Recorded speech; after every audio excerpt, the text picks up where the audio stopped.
ஏமா உரம் பூச்சி மருந்தெல்லாம் இப்ப வந்ததானே? எங்க காலத்திலே நாங்க அப்படித்தானே பயிரிட்டோம். அதேதான் மாமா. என்னங்க இது நல்ல விஷயமா தெரியுது இல்ல? நல்ல விஷயம் மட்டும் இல்ல, ரொம்ப ரொம்ப நல்ல விஷயம் இது. இங்க இடம் விலைக்கோ இல்ல வாடகைக்கோ எதுவா இருந்தாலும் கட்டுப்படி ஆகாதுமா. அதனால அந்த ஐடியால மூட்டை கட்டி வச்சிருக்க.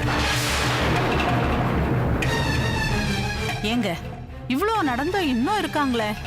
அதுங்களுக்கு தெரியாமையும் பேசி பார்த்தாச்சு, தெரியற மாதிரியும் பேசி பார்த்துட்டோம். அதுங்க இந்த வீட்டை விட்டு நகர மாட்டேங்குதுங்களே. இனிமே இருக்க மாட்டாங்கடி. எதை வச்சு அப்படி சொல்றீங்க? எல்லாம் முடியட்டும் சொல்றேன்.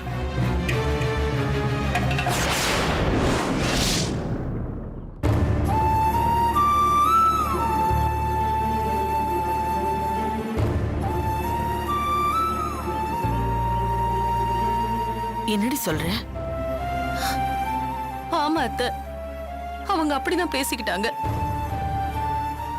எந்த ஒரு சூழ்நிலை நமக்கு வரக்கூடாதுன்னு நினைச்சனும் அந்த சூழ்நிலை இப்ப நமக்கு வந்துடுச்சு. அத்தை, இந்த மாதிரி அவங்க பேசுவாங்கன்னு நான் நினைச்சு கூட பார்க்கல அத்தை. குழந்தைக்கு பால் எடுக்க போனப்போ அவங்க பேசிட்டு இருந்தது இப்ப நினைச்ச கூட என்னால தாங்க முடியல தெரியுமா? நம்பி வந்தோம், இப்படி நட்டாத்துல நிக்கிறோமே. அத்தை, நம்பிக்கை இழக்காதீங்க அத்தை. இதுக்கு மேல எப்படி நம்பிக்கையோட இருக்க சொல்ற? இப்படி திக்கு தெரியாத ஊர்ல வந்து மாட்டிக்கிட்டோமே. அப்படிதான் நாம நம்ம சொந்த ஊர்லயும் இருந்தோம். அங்க இருந்து இங்க வரதுக்கு ஒரு வழி இருந்த மாதிரி இங்க இருந்து வேற எங்கேயாவது போறதுக்கும் நமக்கு வழி இருக்கும் அத்தை. நீங்க கவலைப்படாதீங்க. என் கவலை எல்லாம் என்ன பத்தி இல்ல. பாவம் அந்த மனுஷன் சொத்தை இழந்து, சொகத்தை இழந்து, பட்டத்தை இழந்து, பதவியை இழந்து பருதி வச்சு நிக்கிறத பார்க்கும் போது என்னால தாங்க முடியல.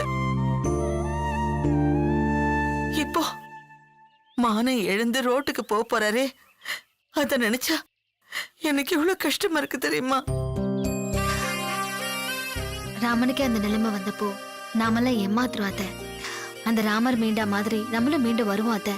இந்த கதையெல்லாம் நான் அவர்கிட்ட சொல்ல முடியுமா? அத்தை, இந்த விஷயம் இப்போதைக்கு மாமாவுக்கு தெரிய வேண்டானுதான் நான் உங்களை தனியா கூப்பிட்டு சொல்றேன். அத்தை, ஆமா அத்தை, தேன்மொழி அக்கா சொன்ன மாதிரி இது நம்ம 3 பேரை தவிர வேற யாருக்குமே தெரிய வேண்டாம். தெரியாம எப்படி சமாளிக்கிறது லட்சுமி? அத்தை, எப்படியாவது சமாளிக்கலாம். இப்ப நம்ம அவங்க கிட்ட சொன்னோம்னு வச்சுக்கோங்க, அவங்க மனசு உடைஞ்சு போயிடுவாங்க அத்தை. இல்லடி, இந்த சம்மந்தியும் சம்மந்தி அம்மாவும் இப்படி பண்ணுவாங்கன்னு நான் கொஞ்சம் கூட எதிர்பார்க்கல. நம்மள கூப்பிட்டு வச்சு இப்படி கழுத்தறுத்துட்டாங்களே. அத்தை, அதையே நினைச்சிட்டு இருந்தா ஒரு பிரயோஜனமும் இல்ல.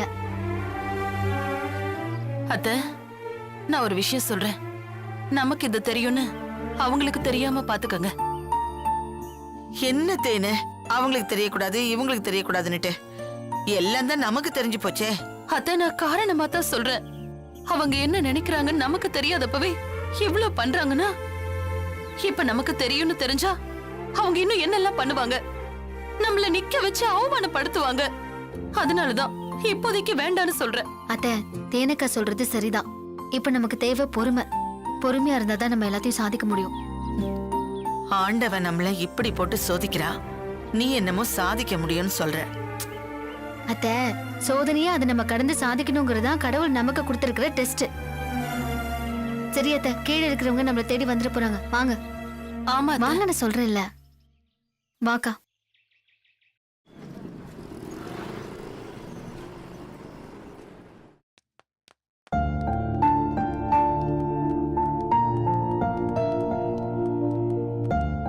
லட்சுமி, சம்பளம் 20,000 ரூபான்னு சொல்றாங்க. கண்டிப்பா நல்ல வேலையா தான் இருக்கும். பார்த்து பதில் சொல்லு லட்சுமி.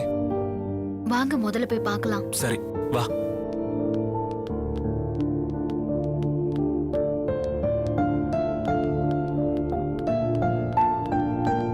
எக்ஸ்கியூஸ் மீ, இன்டர்வியூக்கு வந்திருக்கேன். One second. Thank you. Sir, இன்டர்வியூக்கு வந்திருக்காங்க சார். வர சொல்லுங்க. ஓகே சார், நீங்க உள்ள போலாம் மேம். Thank you.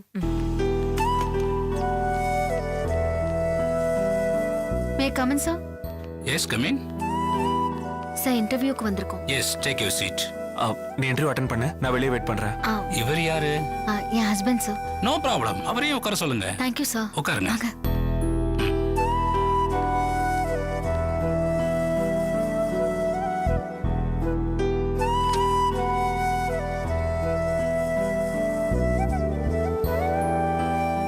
இந்த ஒர்க்கை பொறுத்த வரைக்கும் 20,000 ரூபாய்க்கு மேலே சம்பாதிக்கலாம். சார் படிப்பு சார்? அதுக்கு தடையே இல்ல. எவ்வளவு படிச்சிருந்தாலும் ஓகே தான், படிக்கலைனாலும் பரவாயில்ல. சார் நான் என் மனைவிக்காக தான் வேலை கேட்டு வந்தேன். எனக்கு அந்த அளவுக்கு படிப்பறிவுலாம் இல்ல. எனக்கு இந்த வேலை கிடைக்குமா சார்? அதான் சொன்னேனே, இதுக்கு படிப்பு வயசு எதுவுமே தேவையில்லை. அப்படின்னா எனக்கும் ஒரு வேலை போட்டு கொடுங்க சார். உங்களுக்கு நாங்க என்ன சார் வேலை போட்டு கொடுக்கறது? உங்களுக்கு நீங்களே வேலை எடுத்துக்கிறது தான். சார் நீங்க சொல்றது எனக்கு புரியல. நாங்களா வேலை எடுத்துக்கிறதுனா எப்படி? ஆமா மேடம், நீங்க இன்சூரன்ஸ் ஏஜென்ட்டா உங்க பேரை என்ரோல் பண்ணிட்டா நாங்க உங்களுக்கு இவர் எங்க ஆத்தரைஸ்ட் ஏஜென்ட்னு ஒரு ஐடி கொடுத்துருவோம். அதை நீங்க பாலிசி பிடிக்கிறதுக்கு யூஸ் பண்ணிக்கலாம். அதனுடைய டீடைல்ஸ் என்னன்னு நாங்க உங்களுக்கு சொல்லி கொடுத்துருவோம். சம்பளம் எவ்வளோ சார்? அது நீங்க ஒவ்வொரு பாலிசியா பிடிக்க பிடிக்க உங்களுக்கு நாங்க கமிஷன் தருவோம்.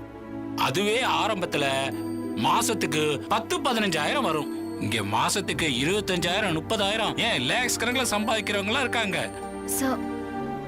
ஏஜென்ட்டுங்க சம்பாதிக்கிறத இங்க வேலை செய்யற எங்களாலேயே சம்பாதிக்க முடியாதுன்னா பாத்துக்கங்களேன்.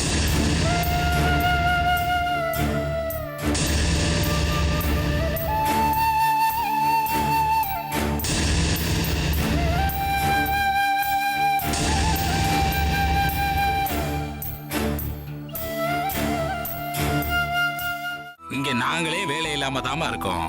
ஏஜென்ட்டுக்கு ஆக்டிவா இருந்தா தான் இங்க எங்களுக்கே வேலை. பேசாம ஏஜென்ட் ஆயிடுங்க, நல்லா சம்பாதிக்கலாம். நீங்க 2 பேரும் சேர்ந்து பண்ணீங்கன்னா சூப்பரா சம்பாதிக்கலாம். எனக்கு தெரிஞ்ச ஒருத்தர் அவர் ஒய்ஃபோட சேர்ந்து பண்ணி இன்னைக்கு சென்னையில ஒரு வீடே வாங்கியிருக்காருன்னா பாத்துங்களேன். ஹார்ட் ஒர்க் பண்ணாம எந்த வேலையிலையும் சாதிக்க முடியாதுமா.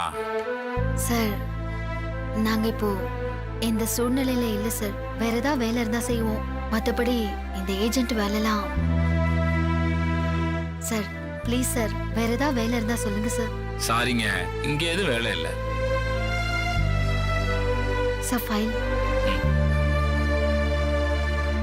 Thank you sir. வரோம்.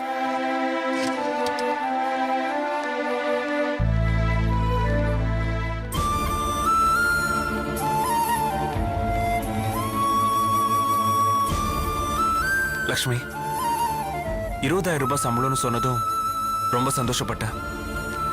நம்ம குடும்பத்தை காப்பாத்தலாம்னு நினைச்சேன். ஆனா இப்படி நடக்கும்னு நினைச்சு கூட பார்க்கல. பரவாயில்ல விடுங்க, நம்ம தப்பா நினைச்சிட்டோம். எப்படியும் நமக்கு வேற வேலை கிடைக்கும். நீங்க வாங்க வாங்க சொல்றேன்.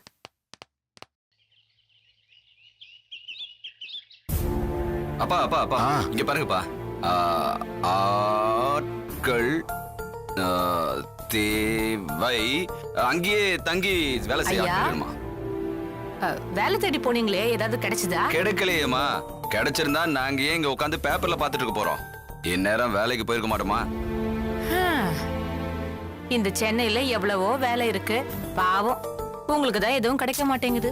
நாங்க ஊருக்கு புதுசுங்கிறதுனாலதான் வேலை கொடுக்க மாட்டேங்கிறாங்களோன்னு நினைக்கிறோம்மா. அப்படியும் இருக்குங்கய்யா.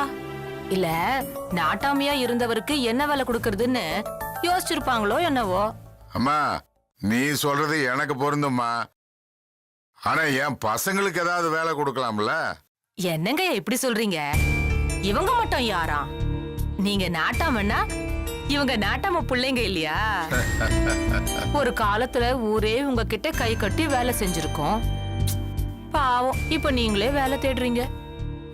இது என்னன்னு சொல்றதுங்க ஐயா? என்னத்தம்மா சொல்றது? இத விதின்னு தான் சொல்ல முடியும், வேற என்ன சொல்ல? கண்ணம்மா, அம்மா இது வரேம்மா. நம்ம மேல பாசம் இருக்கிறதாலதான் எவ்வளவு பொறுப்பா அக்கறையா கேட்டுட்டு போகுது. நல்ல பொண்ணு இல்ல? ஆமாப்பா, ரொம்ப நல்லவங்கப்பா. அத்தை பாருங்க, இவ ஏதோ நல்ல விசாரிக்க கேட்ட மாதிரி மாமா இவள நல்லவன்னு சொல்லிட்டு இருக்காரு. கடங்காரி, இவ பேசின பேச்சு கேட்டிருந்தா மாமா இப்படி சொல்லிருப்பாரா? விடு, தெரியாமையே போகட்டும். எதுவுமே தெரியாததால தான் அவர் நிம்மதியா பேப்பர் படிச்சிட்டு இருக்காரு. அவருக்கு தெரிஞ்சா ரொம்ப கஷ்டப்படுவாருமா. என்னமோ அத்தை, நான் மட்டும் பழைய மாதிரி இருந்தேன். இஸ்திரி போட்டு எடுத்து அவன் மூஞ்சில தேய்ச்சிருப்பேன். வேலையை பாரு சும்மா. இந்த ஊர்ல நிறைய நல்ல மனுஷங்க இருக்காங்கப்பா. சார் வாங்க சார். யார் வேணும்? இங்க யாரோ வாடகைக்கு வீடு கேட்டாங்கன்னு சொன்னாங்க. என்ன வாடகைக்கு வீடு கேட்டாங்களா? ஆமா சார். ஏன்பா இது சொந்த வீடுப்பா? இல்ல சார், ஒரு 7-8 பேர் தங்குற மாதிரி வீடு வேணும்னு கேட்டதா சொன்னாங்க சார். என்னது 7-8 பேர் தங்குற மாதிரி வாடகைக்கு வீடு கேட்டாங்க? ஆமா சார். தெரியலப்பா. வாடகைக்கா? ஆமாமா. பேர் ஏதாவது சொன்னாங்களா? பேர்லாம் எதுவும் சொல்லலமா. இந்த வீட்ல இருக்கவங்க கேட்டாங்கன்னு சொன்னாங்கம்மா. அத்தை அத்தை, நேத்து நான் உங்ககிட்ட சொன்னது அப்படியே நீங்க மாமா கிட்ட சொல்லிட்டீங்களா? ஏண்டி, நீ தான் சொல்ல வேணாம்னு சொன்னல, அப்போ நான் இப்படி சொல்லுவேன். அத்தை, அப்புறம் இந்த ஆளு கரெக்டா 7-8 பேருன்னு சொல்றாரு. நாம தான் கரெக்டா 8 பேர் இருக்கோம்ல. தெரியலையே, பாப்போம் என்ன நடக்குதுன்னு. கடல் மாதிரி வீட்டை வச்சுக்கிட்டு நாங்க எதுக்குங்க வாடகைக்கு போறோம்? ஐயாவும் அததாம்மா சொன்னாரு. எனக்கும் அதான் ஒரே குழப்பமா இருக்குமா. நீங்க யாரு? புரோக்கரா? ஆமாங்க. அட்ரஸ் ஏதாவது மாறி வந்திருக்க போறீங்க? இல்லம்மா, கரெக்டா இந்த வீடு தான் சொன்னாங்கம்மா. இந்த வீடா இருக்காதுங்க, பக்கத்துல எங்கேயாவது போய் கேட்டு பாருங்க. சரிங்க, அப்படிதான் இருக்கணும். ஐயா என்ன மன்னிச்சிருங்க ஐயா, நான் வரேங்க. புரோக்கர் ஒரு நிமிஷம்.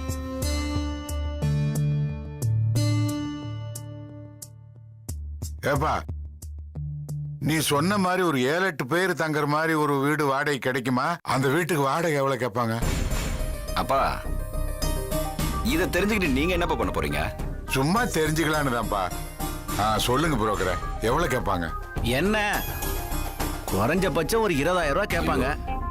அட்வான்ஸ் 10 மாசம், புரோக்கர் கமிஷன் 1 மாசத்து வாடகை. அவ்வளவு கேட்பாங்களா? இது கொஞ்சம் ரொம்ப ஜாஸ்தியா இருக்கே. ஒரு 1000-2000 கம்மியா கூட கிடைக்கும். ஆனா வீடு சுமாரா தான் இருக்கும். பரவாயில்லையா? வாடகை கூட பரவாயில்ல, 1 மாச வாடகை கமிஷனா கேக்குறீங்களா? அதுதான்ப்பா ரொம்ப அதிகமா இருக்கு. அத பேசி தீர்த்துக்கலாம் ஐயா. உங்களுக்கு ஏதாவது வீடு வேணுமா? அப்பா பரவாயில்லப்பா, இது கூட நல்ல தொழிலா இருக்குப்பா. முதலீடு இல்லாம 4 தெருவை சுத்திட்டு 4 வீடு புடிச்சு அவங்களுக்கு காட்டணும்னா கமிஷன் ஒரு தொகையை நம்ம வாங்கலாம்ல? ஆமா ஆமா, நீங்க இறங்கி செஞ்சு பாருங்க, அப்பதான் தெரியும். சரி புரோக்கரே, ஏதாவது தேவைப்பட்டா சொல்றேன். உங்க போன் நம்பர் இருந்தா கொடுங்களேன். இந்தாங்க ஐயா, இது என் கார்டு, இதுல என் நம்பர் இருக்கு. தேவைப்பட்டா கூப்பிடுங்க ஐயா. சரிப்பா, நான் வரேங்க. வாங்க.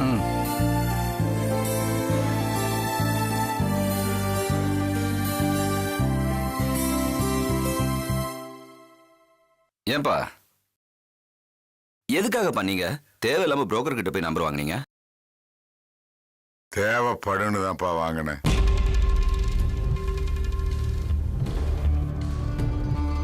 இவர் தெரிஞ்சு பண்றாரா தெரியாம பண்றாரான்னு தெரியலையே.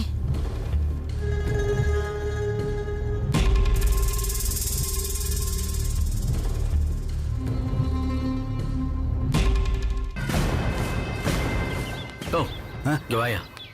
ஐயா நீங்க சொன்ன மாதிரி சொல்லிட்டங்க ஐயா. அது சரி, வீட்டுல யார் இருந்தாங்க? எல்லாருமே இருந்தாங்க ஐயா. என்ன சொன்னாங்க? முதல்ல தெரியலன்னு சொன்னாங்க, அப்புறம் என்ன நினைச்சாங்கன்னு தெரியல, என் போன் நம்பரை வாங்கி வச்சுக்கிட்டாங்க. சூப்பர் சூப்பர், ஒர்க் அவுட் ஆயிடுச்சு. இதை வச்சுக்கோ, மொத்தத்தை பாத்துக்கலாம். ஓகேங்க, நான் வரேங்க. அப்பா, இந்த வாட்ச்மேன் வேலைக்கு நான் சரியா இருக்க மாட்டேன். என்னங்க இவ்வளவு சீக்கிரம் வந்துட்டீங்க? அது ஒரு ஃபைல மறந்து வச்சுட்டு போயிட்டேன், அதை எடுத்துட்டு போலாம் தான் வந்தேன். சரிங்க. சம்பந்தி, அட நீங்க இங்க இருக்கீங்களா? நான் உங்களை கவனிக்கவே இல்லை. சாப்பிட்டீங்களா? இனிமேல் தான் சாப்பிடணும் சம்பந்தி.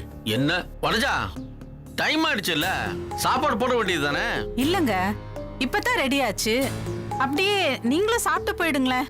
இல்லம்மா, எனக்கு கொஞ்சம் வேலை இருக்கு. சம்பந்தி, நீங்க போய் சாப்பிடுங்க. சம்பந்தி உட்காருங்க, உங்ககிட்ட கொஞ்சம் பேசணும். சொல்லுங்க சம்பந்தி, என்ன விஷயம்? அது வந்து எங்களுக்கு வாடகைக்கு ஒரு வீடு பார்த்து கொடுங்க சம்பந்தி. என்ன சம்பந்தி சொல்றீங்க? வாடகைக்கா? என்ன சொல்றீங்க நீங்க? இவ்வளவு பெரிய வீட்டை வச்சுக்கிட்டு உங்களுக்கு வாடகைக்கு வீடு வேணும்னு கேக்குறீங்க? இல்ல சம்பந்தி, எவ்வளவு நாள் தான் சம்பந்தி நாங்க இங்க தங்க முடியும்? விருந்தும் மருந்தும் 3 நாளைக்கு தான் சொல்லுவாங்க. அது மத்தவங்களுக்கு. நீங்க ஏன் சம்பந்தி? பிரச்சனையே இப்ப அதுதான் சம்பந்தி. வேற யாரு வீட்டுல வேணாலும் நாம 2-3 நாள் இல்ல அதுக்கு மேலேயே கூட தங்கலாம். ஆனா ஒரு சம்பந்தி வீட்டுல உறவுக்காரங்க அப்படி தங்க கூடாது. அப்போ நீங்க எங்களை பிரிச்சு பாக்குறீங்களா? சம்பந்தி சம்பந்தி கொஞ்சம் நில்லுங்க சம்பந்தி, நில்லுங்க கொஞ்சம். அப்படிலாம் இல்ல சம்பந்தி. நம்ம உறவு நிலைக்கணும் நீடிக்கணும்னா நாம வந்து போறதோட தான் இருக்கணும். இப்படி நாள் கணக்குல தங்கிடக்கூடாதுல்ல. சம்பந்தி, உங்க வீட்டுக்கு நாங்க வந்தா எங்களும் இப்படிதான் போக சொல்லுவீங்களா? ஐயோ, நான் அந்த அர்த்தத்துல சொல்லலைங்க. இங்க வந்திருக்கிறது உங்க மாப்பிள்ளை மக மட்டும் இல்லைங்க, எங்களோட சேர்த்து மத்த பிள்ளைங்க, அவங்க பொண்டாட்டி பிள்ளைங்களும் தான். எப்படி பார்த்தாலும் அவங்களுக்கெல்லாம் நீங்க தூரத்து உறவு தானே. இத்தனை பேரோட நான் இங்க வந்து தங்கி இருக்கிறது தப்புன்னு தான் எனக்கு தோணுது. அப்படின்னு யார் சம்பந்தி சொன்னா? சம்பந்தி, இதெல்லாம் யாராவது சொல்லித்தான் தெரியணுமா என்ன? தயவு செஞ்சு நாங்க போறதுக்கு நீங்க அனுமதி கொடுங்க சம்பந்தி.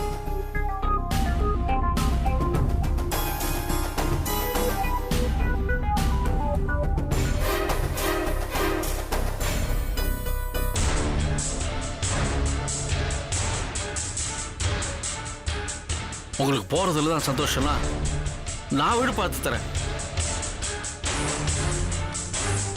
ரொம்ப சந்தோஷம் சம்பந்தி. உங்களுக்கு சந்தோஷமா இருக்கலாம் சம்பந்தி, ஆனா என் மனசு வலிக்கதான் இதை செய்யறேன். சரி, நான் வரேன். என்னங்க ஃபைல் ஏதோ எடுக்கணும்னு சொன்னீங்க? இல்லம்மா, என் மனசு சரியில்லை, நான் வரேன்.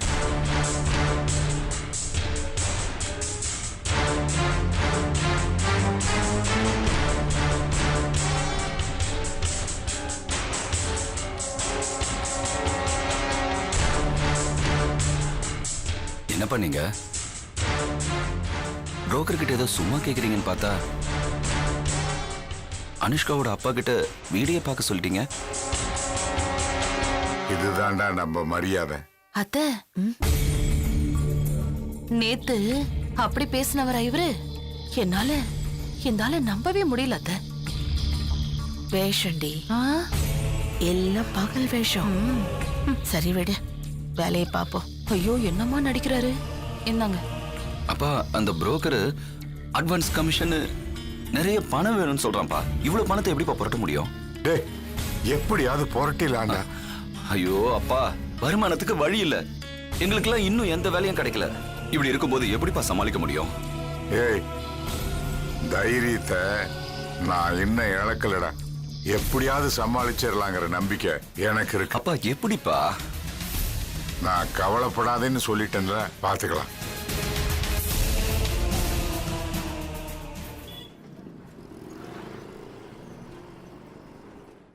இறங்குமா.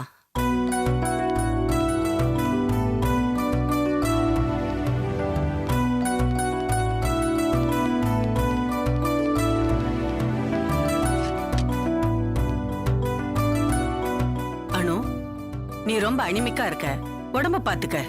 என் உடம்பே அப்படிதான் டாக்டர். எனக்கு தெரியாத அனு, நான் உன்னை சின்ன குழந்தையில இருந்து பாத்துட்டு இருக்கேன். இப்ப நீ ரொம்ப இழைச்சிருக்க, வெயிட் லாஸ் ஆயிருக்கு, ஹீமோகுளோபின் டெஃபிஷியன்சி, இப்படி ஏகப்பட்ட கம்ப்ளைண்ட்ஸ். நீ நல்லா புஷ்டியா இருக்கணும் அனு, புரிஞ்சுக்க. Okay doctor. உனக்கு விட்டமின் டேப்லெட்ஸ் எல்லாம் எழுதி தரேன், விடாம சாப்பிடு. Okay doctor. 1 மந்த் கழிச்சு வா, பாக்குறேன் நீ எப்படி இருக்கேன்னு. சரி, நீ கொஞ்சம் வெளியே வெயிட் பண்ணு, நான் இவங்க கிட்ட பேசணும். டாக்டர், எதுவா இருந்தாலும் என்கிட்டயே சொல்லுங்க. அதுக்கப்புறம் டாக்டர் இதை சாப்பிட சொல்லல, அதை சாப்பிட சொன்னாங்க, இப்படி நிக்க சொல்லல, அப்படி உட்கார சொல்லலன்னு என்ன போட்டு டார்ச்சர் பண்ணிடுவாங்க. சோ என்கிட்டயே சொல்லுங்க. அனு, நான் இவங்க கிட்ட சில விஷயங்கள் பேசணும், நீ வெளியே இரு ப்ளீஸ். Okay doctor.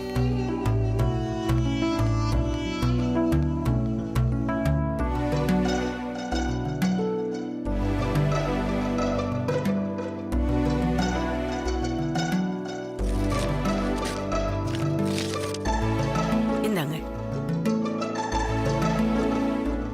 1 மந்த்துக்கு டேப்லெட்ஸ் எழுதியிருக்கேன், இதை கரெக்டா ஃபாலோ பண்ண சொல்லுங்க. அவளை கொஞ்சம் பத்திரமா பாத்துக்கங்க. She is not good at all. Doctor, Anu எதுவும் உண்டாயிருக்காளா? நல்ல வேலை, அப்படி எதுவும் ஆகல. என்ன டாக்டர் இப்படி சொல்றீங்க?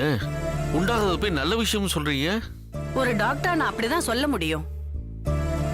அன்னைக்கு ஹாஸ்பிட்டலுக்கு அனு வந்தப்பவே என்னால சொல்லிருக்க முடியும். பட் இத அவகிட்ட என்னால சொல்ல முடியல.